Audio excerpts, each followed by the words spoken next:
Here's another cross section of Onitsha indigenes just having some fun.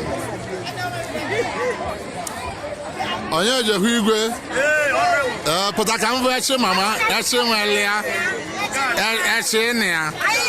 Yes. Yes. You na abụlụgo m.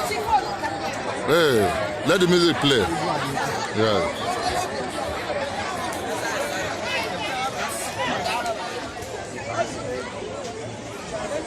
Mmadụ aka apụtawara ka nne segoro ndị mmadụ.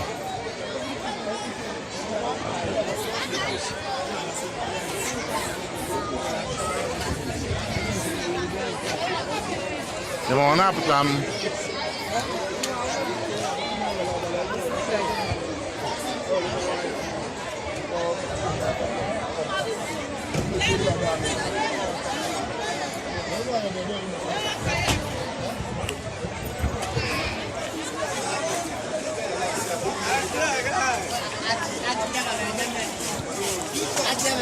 Another section of Onitsha indigenes.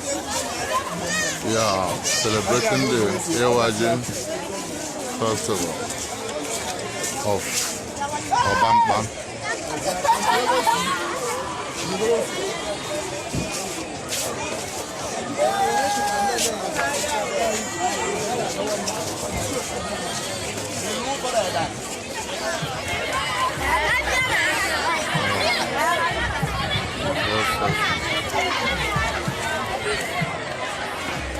Ọ bụ Iloto Arena.